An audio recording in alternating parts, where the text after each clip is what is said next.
Welcome back to the Thermo Diet Podcast. I'm your host, Jayton Miller, and today I have on the podcast another group podcast for you actually with Theresa and Loren de la Cruz. Theresa actually has a shoulder injury from mountain biking. You'll hear more about that here in just a minute, but we talk about some of the preventative measures that you can take whenever it comes to bone injuries and things like that. We talk about some of the steps that you can take while you're in the process of healing from something like that.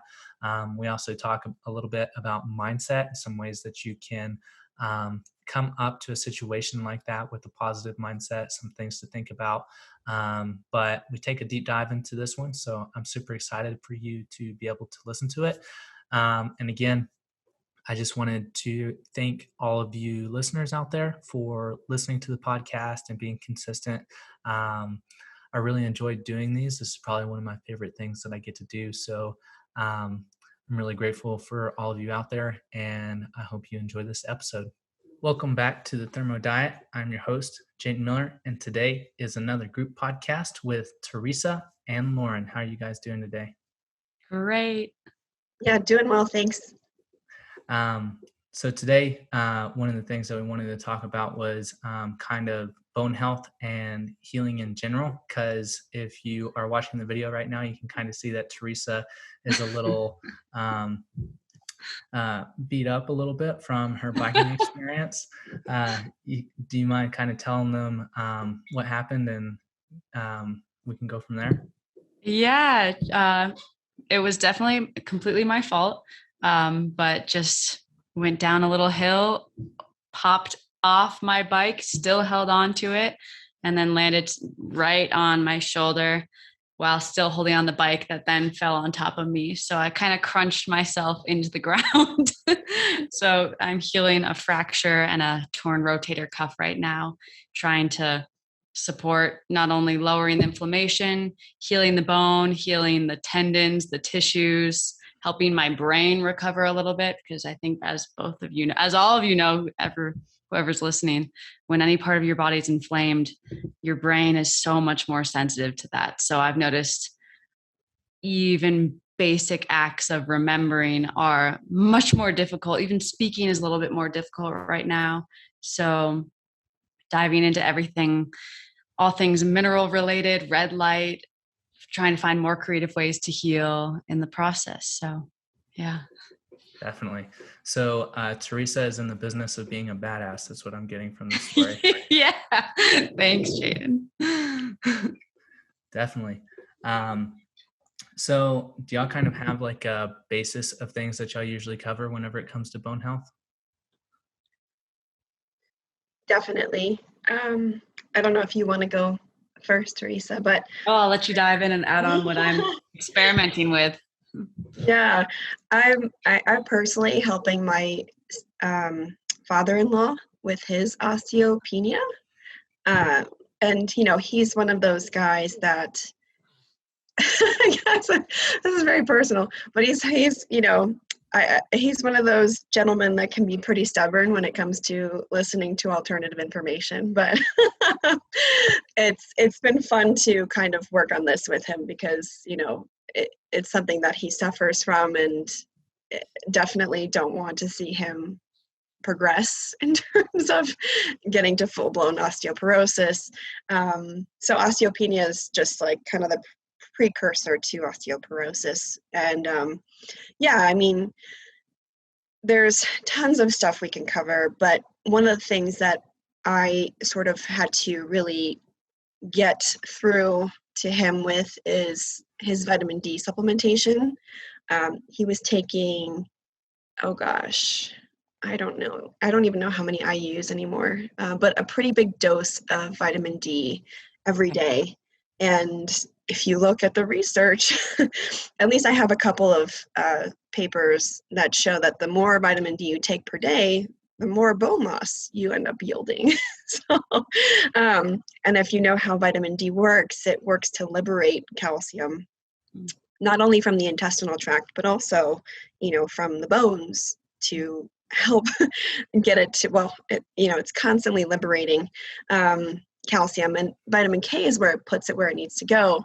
He was taking tons of vitamin D, and not really any of the other cofactors at all, not focusing on that. And his diet is also, he's really particular about his diet too, so it's been difficult to kind of try to get him to shift towards more animal foods, or specific animal foods. So that's kind of one thing that I think people probably assume, oh, bone health, vitamin D, of course.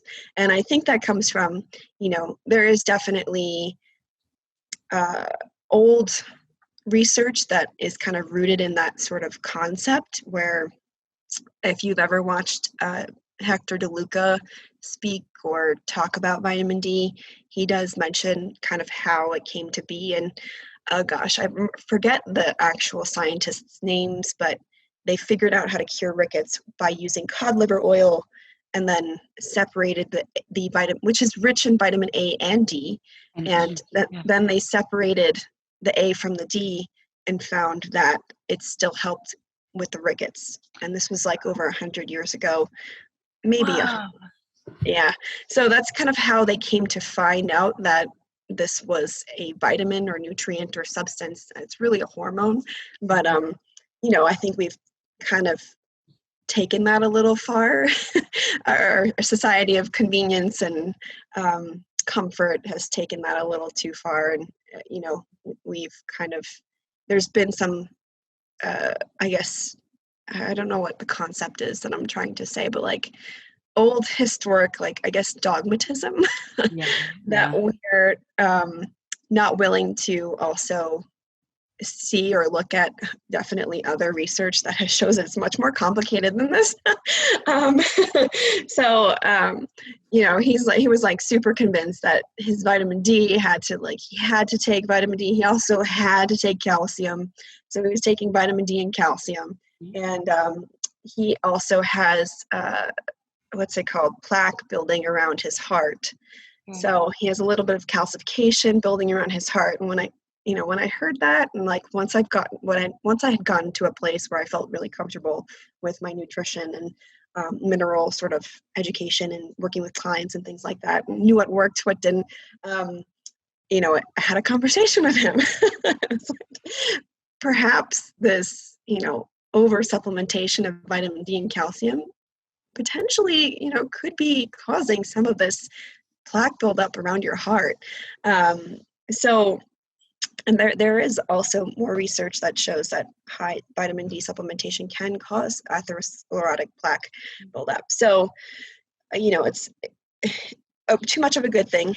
Suffice to say, too much of a good thing is not a good thing anymore.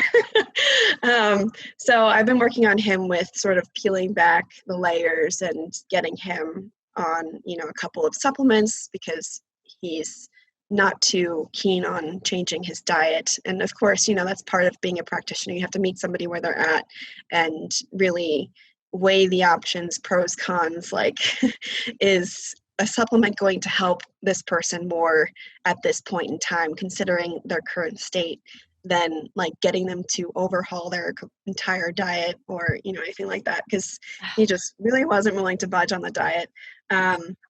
So that said, there's a couple things that I've been trying to work with him on, and that's one, getting vitamin K in. Mm-hmm. So like I mentioned before, calcium, vitamin D liberates calcium, K gets it where it needs to go, specifically K2. And so definitely not getting that. And so we have him on some K drops, and that seems to be going well. And it's a really valuable nutrient anyway that I feel like most people are deficient in. There's tons of variations of vitamin K2 as well.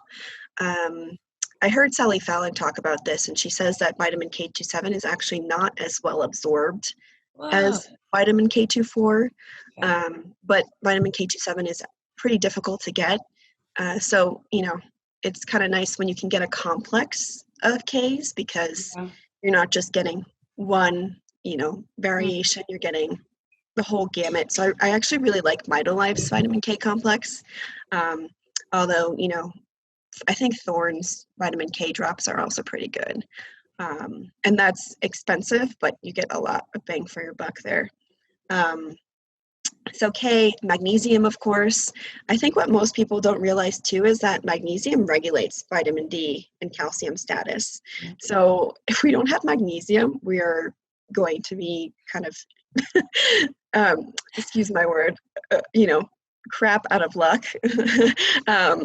So it regulates in various ways.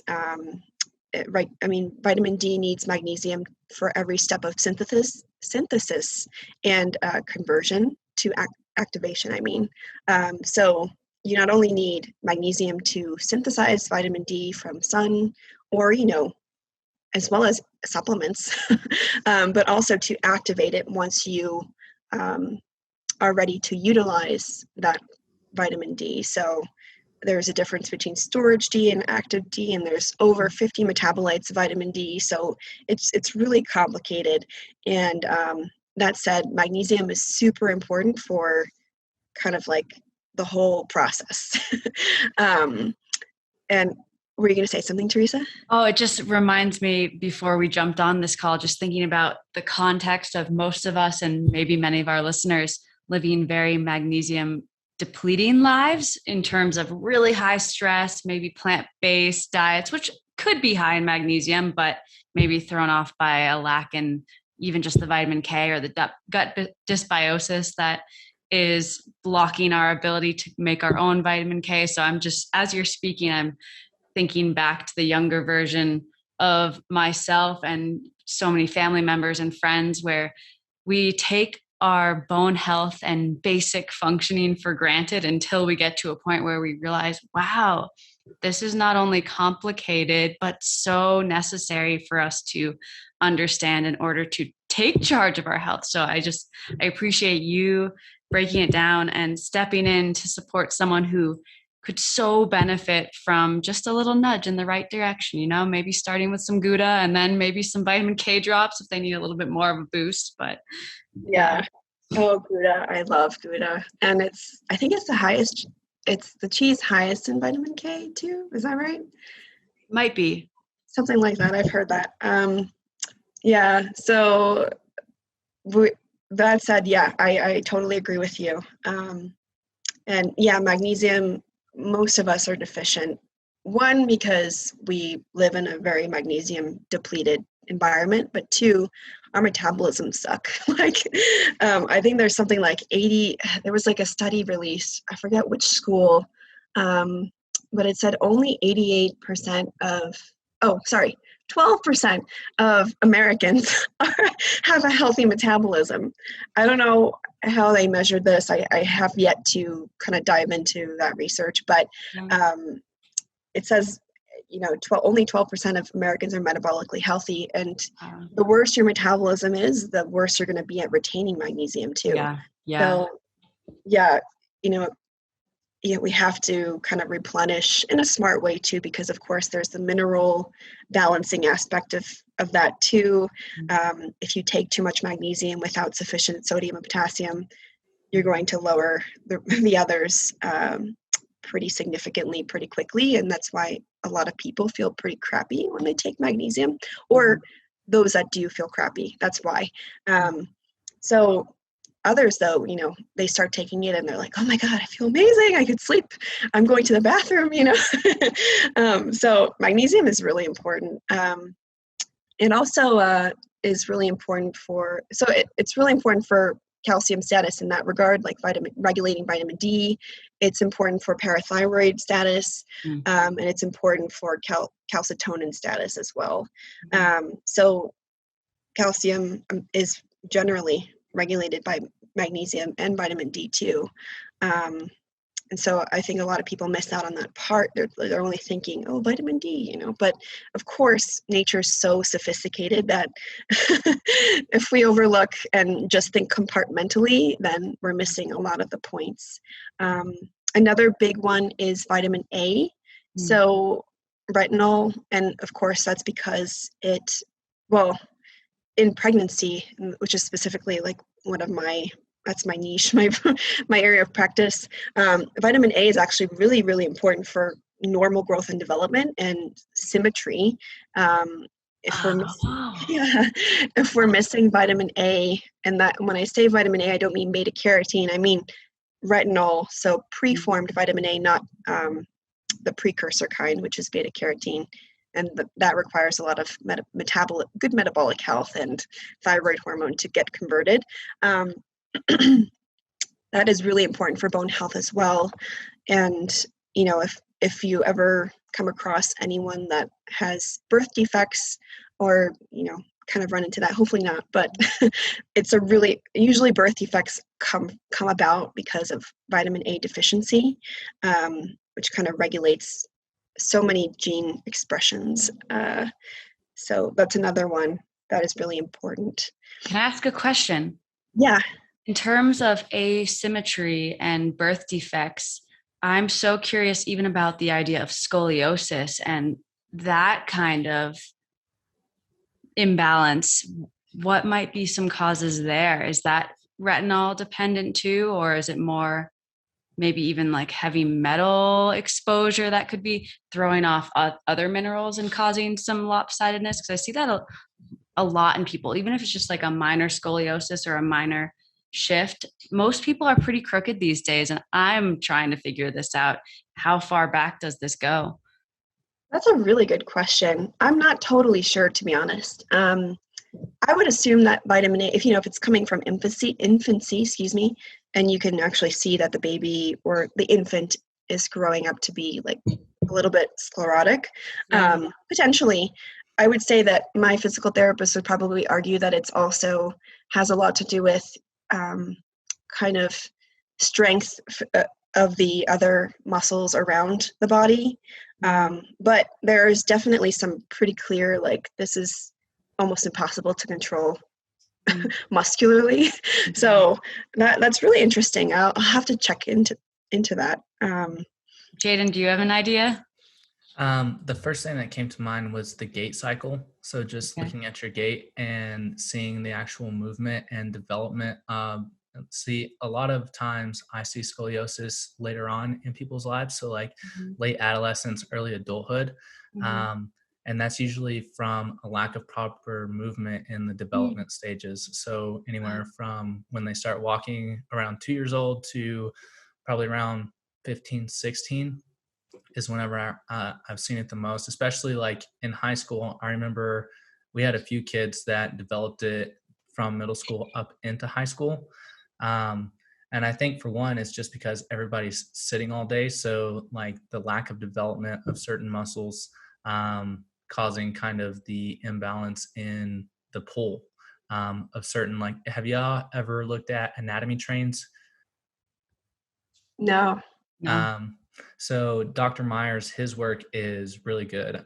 If y'all haven't he has a really good interview on YouTube, Thomas Myers, which some of his stuff is kind of woo-woo, but at the same time, it's extremely interesting. And he talks about like how there's certain muscular slings that go from, like, for instance, your right shoulder down to your left hip and your left shoulder down to your right hip. And it does the same thing from the glute to the top of the shoulder on the backside. And so if you have improper development there, I can definitely see how it would cause a twist in the spine. So interesting. Okay. Very interesting. My physical therapist would say, like, everyone has imbalances somewhere. No one's like structurally perfect, but I think retinol can have a lot to do with how extreme that gets. Because I think, so I've heard Morley talk about this, and Dr. Weston A. Price as well. I think some of his research is rooted into this, that like, and I think this is actually true, that when a baby is, starting to get formed, there are 36, or I forget the number, but like the teeth, there's like a separation, a division of like, I don't know what to call them, but half of them become teeth and half of them become your skeleton or your spine. I just totally probably confused everyone, but I'm excited. It sounds like a horror story, but I love it.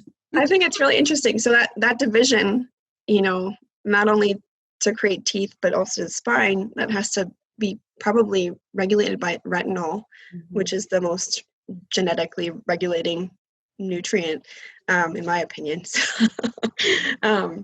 yeah, that's super interesting. I'll have to look into Dr. Thomas Meyer's work. I'm Definitely. glad you even brought up the retinol, because in my healing process, that's something I haven't thought about. Yes, in terms of liver, just for normal, full systemic health, but that is new to me. So thank you. Yeah, of course. And it's twofold too. So there's another aspect that retinol plays or into. Um, so excess iron prevents osteoblasts which are the cells that help us regenerate bone, from doing their job. So they kind of put a halt on osteoblast function or activity. And so that's really important because especially if we're constantly breaking down bone to liberate calcium, we also need to be regenerating it. And so if we're taking, a lot of vitamin D, we have excess iron in our tissues, like there's going to be a really big problem. So what regulates iron is copper, specifically activated copper, which is called ceruloplasmin. It's a copper protein complex. And in order to activate copper, the mineral, into ceruloplasmin and load it into that protein, you need retinol. So that's kind of how retinol and copper and iron can play a good role or a bad role in bone health. So my father-in-law is really not into organ meats or anything like that, and so I have him on desiccated beef liver pills. And he's really not into dairy either, unfortunately. So I have him on a little bit of pearl powder as well for some calcium, just a little. But yeah, so there's a couple of things. Those are a couple of things that I would probably, have someone consider if they were having bone issues, especially osteoporosis or anything like that. And then there's a whole aspect of hormones and like xenoestrogens that can also play a role. Yeah. But I don't know if you wanted to add anything, Theresa, in terms of like that kind of stuff. Yeah, well, as you speak, again, I'm just thinking about my past self. And it was, I think, 11 years ago now when I had my DEXA showing that I had severe osteoporosis. And I figured it out first because I had a stress fracture. And that seemed like a big warning sign, considering I should have been young and healthy and vital. But here I was, cracking my bones. And at the time, the only recommendation from the doctor was just to take calcium and ibuprofen, I should add, calcium and ibuprofen. And my knowledge kind of ended there for many years until I started taking much deeper dives. So even just thinking about the bone matrix, that's something I'm learning more about right now in terms of keeping that healthy and alive and vital. So I've been playing around a little bit with even just the idea of having my shoulder under red light in addition to the diet, but making sure that other factors are also taken care of too, which again, it's more new to me than I thought. These things I definitely took for granted until all of a sudden you have no choice but to dive right in. But no, nothing to add to that. I think you covered a beautiful range of what's necessary just to keep our frame functioning and happy. Do you know what your diet looked like during that time? Oh my gosh. So leading up to it, standard American diet, I had always loved just like white, simple foods as a kid. So very nutrient deficient. And then when the fracture happened, I was vegan and I was living out of the college cafeteria. So mostly tofu, lots of spinach because I thought it was healthy at the time. And granted, I craved it. So there again, maybe was some underlying wisdom in the body trying to self-correct, trying to get some minerals, but not the absorbable kind. Lots of soy milk.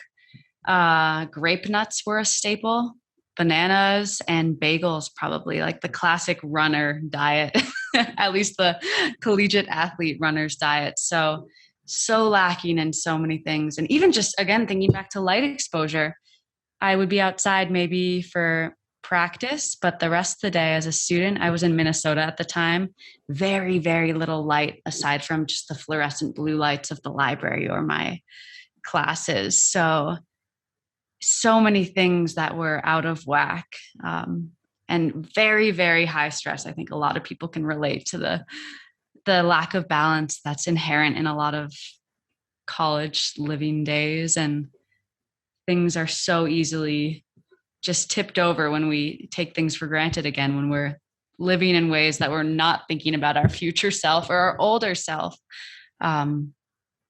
Yeah, it's funny looking back. I'm surprised I'm still alive. Oh, I think we've all had experiences like that, which is probably why we do what we do. But yeah, it's all about learning and growing from there, and looking forward, but only backwards as an educational experience. Yeah. But yeah, you mentioned stress too. That's like a huge demineralizing thing for bones. High stress will demineralize bones. And I think what people don't realize too is bones are made of way more than just calcium. They're made of potassium, magnesium, boron, manganese, silica, which is something you mentioned was really important as well, and definitely a big miss for a lot of people's parts. Phosphorus, of course, sulfur, chromium, and like all these trace minerals. So making sure you're getting enough minerals in general, and especially if you live a very stressful life, remineralizing is really important, not only for metabolic health, but for bone health too. Mm-hmm. And something to add that I've enjoyed and adding back in now, but even just cooking down the chicken bones to the point where they're falling apart and really, really tender, they taste really good to me. And it just feels like an easy way to get some of those minerals in without throwing off the balance of some of the overlooked minerals. So that's been fun to just think about really simple and affordable ways to support the healing process. Yeah, that's super, super good. One of the things that Ray P talks about in one of his interviews, I don't know if y'all got the chance to watch those, was that whenever he was in Mexico, whenever he started Blake College, he found out that wheat germ had a lot of the nutrients that could sustain him as far as like protein and certain vitamins and minerals and stuff like that. So he started to eat a hefty amount of it. And over time, he noticed that his teeth started to decay. And it was because the wheat germ is extremely high in phosphate. And so his phosphate to calcium ratio was completely out of whack. So he said once he brought down the phosphate and increased the calcium in his diet, it completely reversed the tooth decay. I'm so glad you said that. Yeah. I was thinking back to, again, some of my vegan days. My teeth started turning gray. And some of the people in that realm of healing said it was normal, that it's a part of detoxing the body. But for anyone listening, if your teeth are turning gray, definitely not normal. And it's maybe the first sign that your whole structure is demineralizing. So something to look into.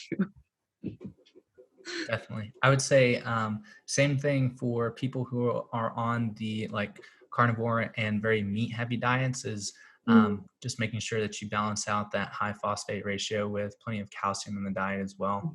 Mm-hmm. Totally. Yeah, I think, it's really possible to also do that on a plant-based diet too, because so many plants are high in phosphorus.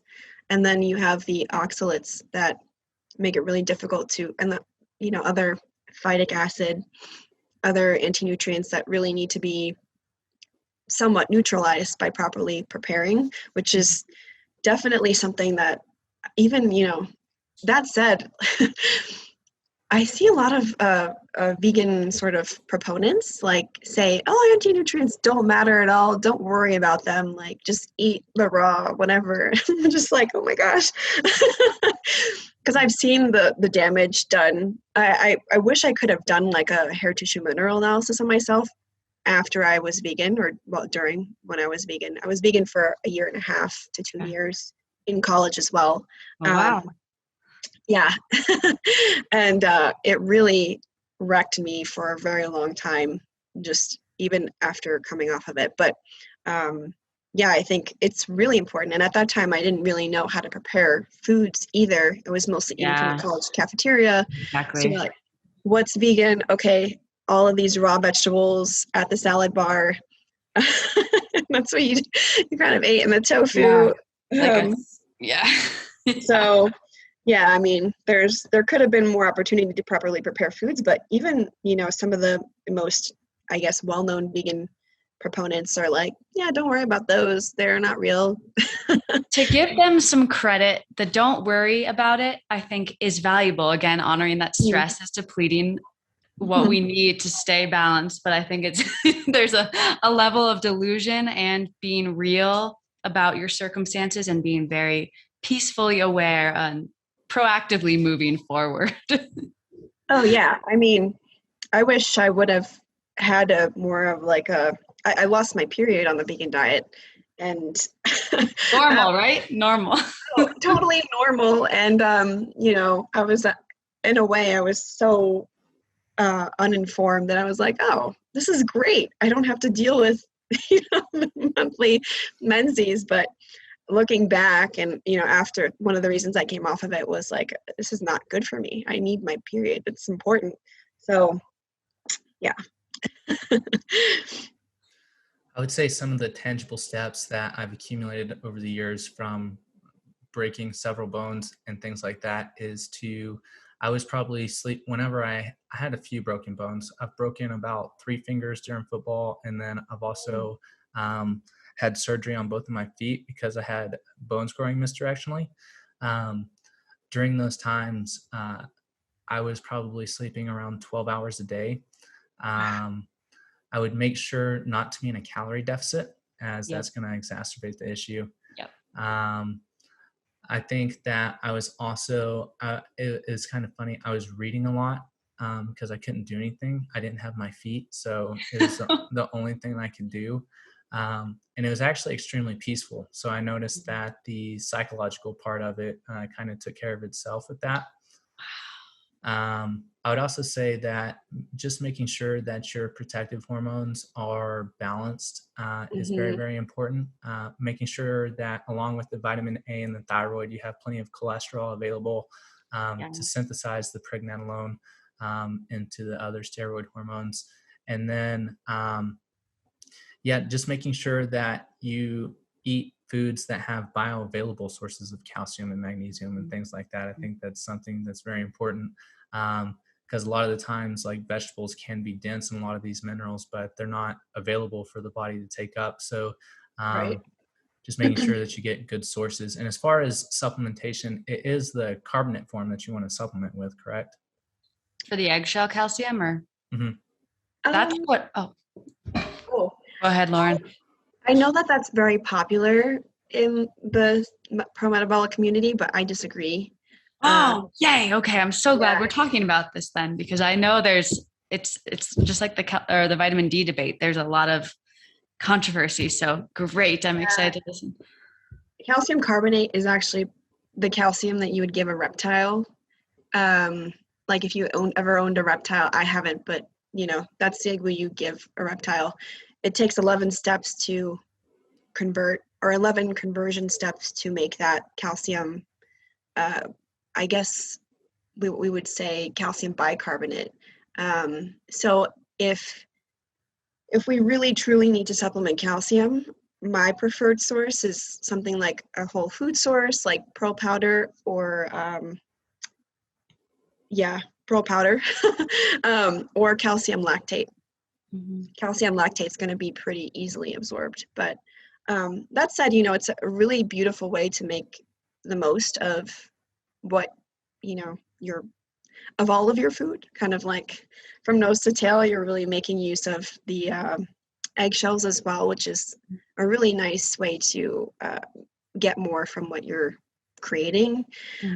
But I do think that it can be irritating for some people because it's just so difficult to process. And so it could potentially create more stress, especially if the person is not in a more fragile state.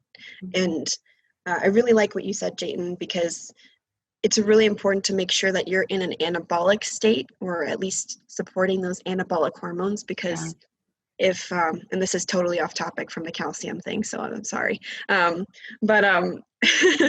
if you think about, you know, catabolism, which is probably what got you there, if you just a bone spontaneously breaks, versus, you know, of course there are injuries and accidents, like how you experienced your shoulder issue, Theresa, but making sure that you're supporting your anabolism, because anabolism is like the building, whereas catabolism is breaking down.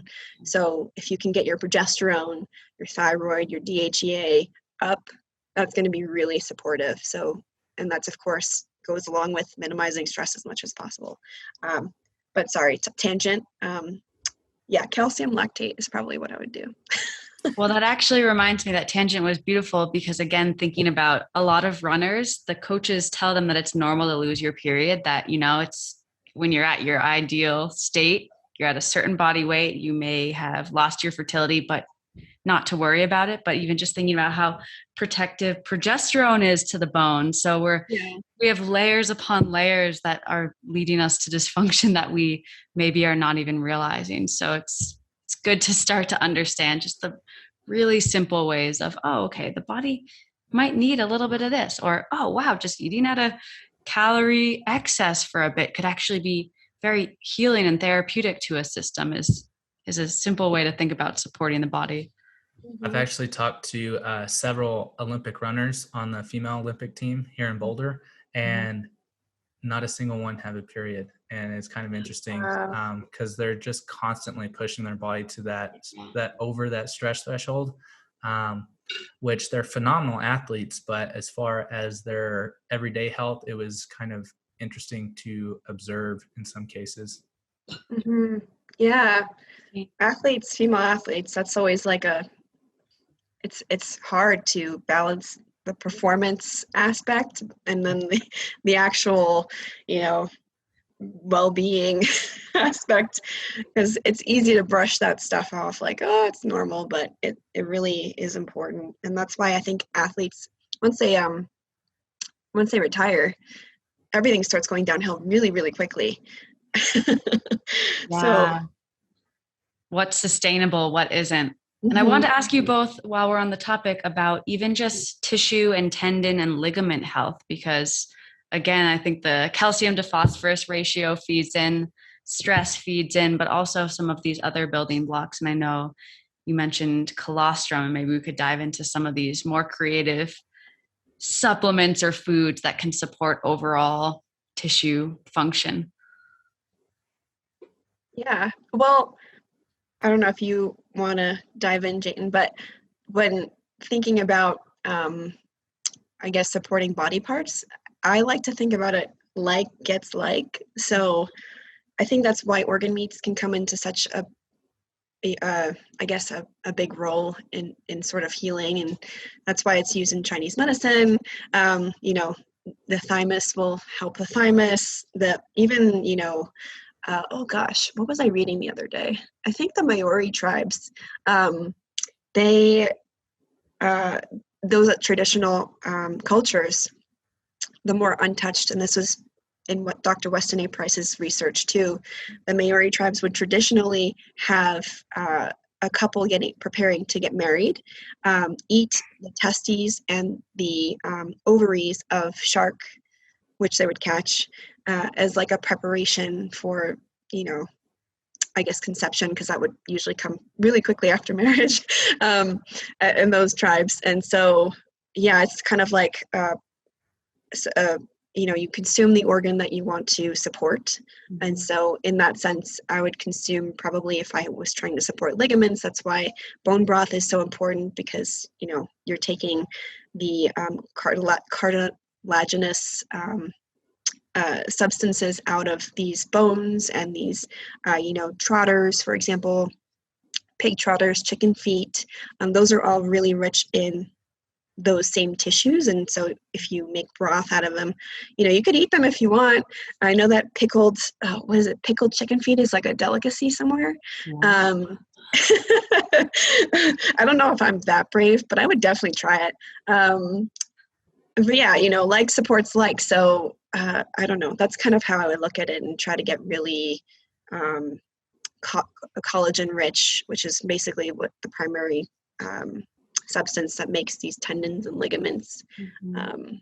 Because, and make sure also, though, when you're looking at everything else, because if you're in a catabolic state, you're going to be breaking those tissues down to create energy, and you're not going to be able to sustain those tissues. So making sure you're kind of like holistically looking at it as well.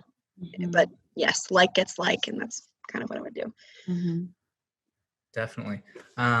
So you mentioned that you were already doing the red light therapy. I think that is a really good idea. I think maybe like a topical magnesium ointment on the joint would be really good from an inflammatory perspective. Yeah, that's a great idea. I would also try supplementing with glycine. I know that Saturated Official has a really good glycine supplement. There's a new guy, his name's Real Sobra on Instagram. He actually has a really good glycine supplement. Now Foods glycine is pretty good. So supplementing with a little bit of extra glycine would be good. And then also as like one of the preventative measures that I would take for some of the listeners would just be movement. So like giving your bones a reason to be strong is very important, because if you don't use it, you lose it. So I would just make sure to give your bones a reason to stay around by, at the very least, just walking on a daily basis and kind of getting your body around. But yeah, other than that, you did mention the BPC 157. I think that is something worth researching and looking into for sure. But yeah, those are all the tips that kind of come off to my mind that are actionable right off the bat. Yeah, all things that have been floating around. The topical magnesium, though, that's a great idea, because I've been, baths are great, but you can't do those as easily throughout the day. And I've even been exploring more just like soft tissue work, like self-massage and like gentle rolfing and trigger pointing techniques, not to the point of pain at all, but just to help with blood flow and help free up the fascia, because that's something that I didn't expect. It's like, I know a lot of people talk about fascia as if we have this entire suit. We're like in a sock basically. So you tighten one area and then somewhere else also tightens, as if we're, just completely constricted. So I'm finding new areas. Say I start working on my hip and then I'll have less pain in my shoulder, which is amazing to experience to such an intensity that I never realized before. So in a way, Thomas Myers actually talks a lot about fascial tissue. He talks about like the calcification of fascial tissue and how to break up that calcification and stuff like that. He does a really good job. I've also seen some really interesting studies showing kind of like meditating on the healing of the specific area. I don't remember exactly like the statistical significance of the studies, but I do know that the ones who actually took time to meditate and within their minds kind of pictured the tissues coming back together and healing strong had a shorter healing period. So I would definitely say that to work that into your meditative practice if you have one. That makes sense to me in terms of lowering stress and just positive outcomes, and thinking about the cascade of protective hormones again, when we're sending, without sounding too woo-woo, but good energy there. And I'm sure even the potential of the brain to say, oh, okay, she's thinking about that. We should put some more blood flow there, put some more nutrients there. So makes sense to me. And I like thinking of these simple things we can do beyond having to see another expert or get another scan, or, worst case scenario, get snipped. That's not in the, that makes me think of testicle snipping, but I mean, in terms of surgery, that's something I've been really trying to avoid. So all of these tips are beautiful. Awesome. One more thing too, this is, I guess, harder to control. And I think it has more long-term effects than, immediate effects. So maybe it wouldn't sort of apply to this situation, but Dr. Stephanie Seneff talks a lot about how glyphosate, which is an herbicide, one of the issues she believes that, or I guess one of the reasons people are experiencing more bone issues than ever before. I don't know how true that is, but I would imagine that we're having a lot of bone issues. We're having a lot of issues as a society in general. But she talks about how glyphosate will swap glycine for alanine. I think it's alanine. So it's a less structurally sound.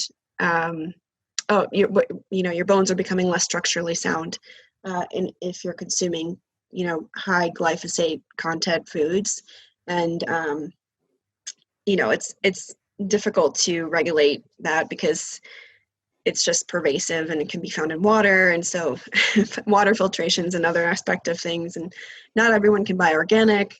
But it's also important because glyphosate chelates copper, which is essential for regulating iron. So it can kind of compound the sort of like osteoporotic effects that iron can have on bone. So I don't know. It's just another consideration. And of course, overwhelm, kind of like figure out what you want to focus on, because I'll take it all. It's easy to be able to like get overwhelmed and be like, oh my God, I have to do all these things, but like focus on one or two. And then like, as you sort of master those things, like take on another one if you feel like it. I think keeping the stress low is the most important thing. But yeah, I think that's worth saying, because we just come in contact with that kind of stuff now all the time.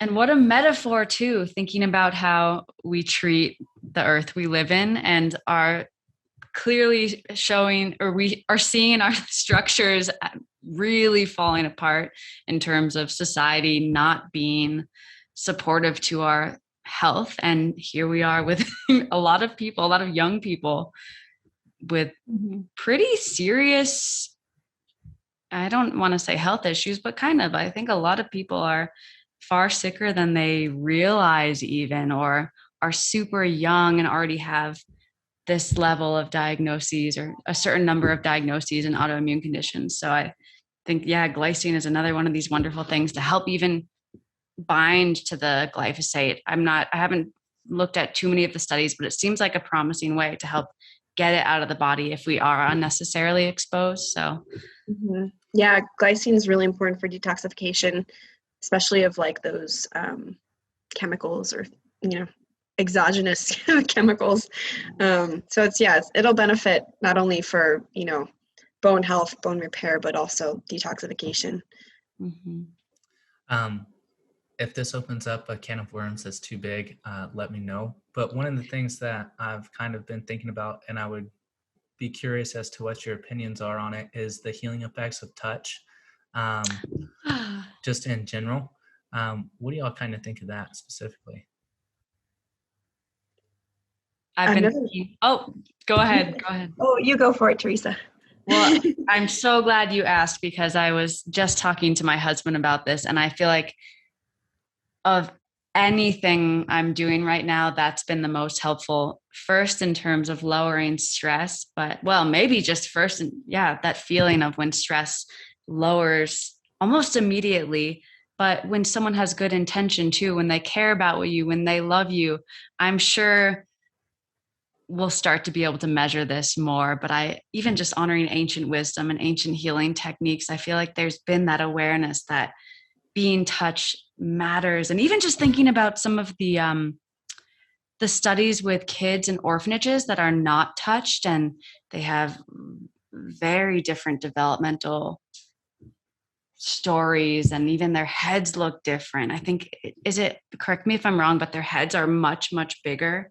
And of course, the cognitive behavioral development is shifted. But coming back to even cuddling with an animal that you love, or the power of a hug to upregulate some of those protective hormones and flood the body with those, warm and fuzzies, for lack of a better word, I think is so helpful. And I feel very lucky to be living with someone that I love and that loves me, because, every once in a while I'll just go interrupt in between a call or something and just ask for some gentle touch. So I think it's a big piece of it too. And maybe we'll even allow for just speedier healing, retaining those minerals, not burning through my magnesium so quickly.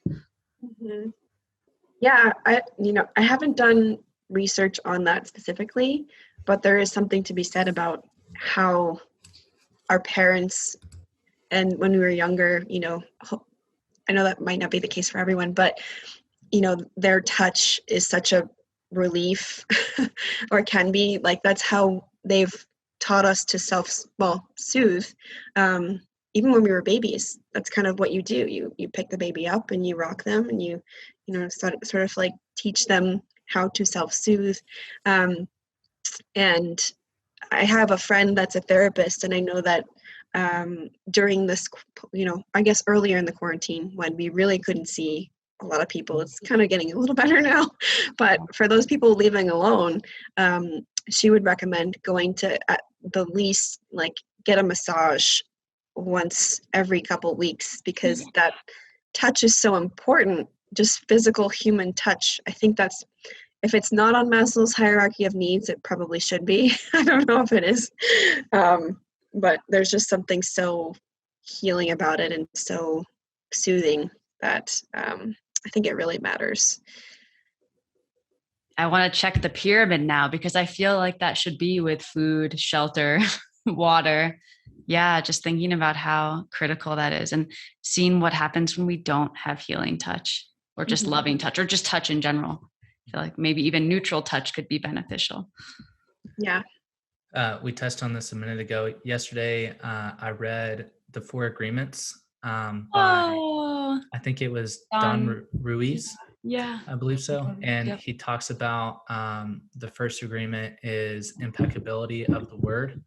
And he was talking a lot about, we can cast spells or curses on people with our words, or on ourselves with our own intentions and the way that we speak to ourselves. So I think that the perspective that you take with your healing journey is very, very important. Whenever something out of the blue just happens like this, is to realize that it happens to everyone. It's going to happen inevitably if you are doing something that is probably worth doing anyways. Yeah. My weakness is skiing or riding my motorcycle. I know that with skiing specifically, I have a few tweaks and tears because of it, but I just look at it as part of the process, and it's not really something that I'm willing to give up either. So I have to be as positive as I can while I'm taking part in it, at least. Mm-hmm. That's amazing. Yeah, that actually makes me think of our last conversation, but really mindset is so important, because if we're doing all these beautiful things, but setting off a constant stressor, we're depleting ourselves unknowingly. So I think bringing more attention to what we do have control over, which is how we perceive things, how we choose to grow from things, and even just feeling empowered that we have the choice to expand. And by doing fun and maybe dangerous things, we'll be learning in the process. So always a chance to get some perspective. Totally. I would agree. I think mindset's probably the biggest challenge of all. So the more you can sort of play that game with yourself and really get yourself in a good space and self-acceptance, all that good stuff that you might need to go through is so important. Yeah. Definitely. Well, I want to be respectful of both of your time. I'm super grateful for both of y'all hopping on here today. I enjoy our conversations immensely. So thank y'all again. And for all those you listening, make sure to go check them out on Instagram, their website, stuff like that. Do y'all want to give a little plug real quick?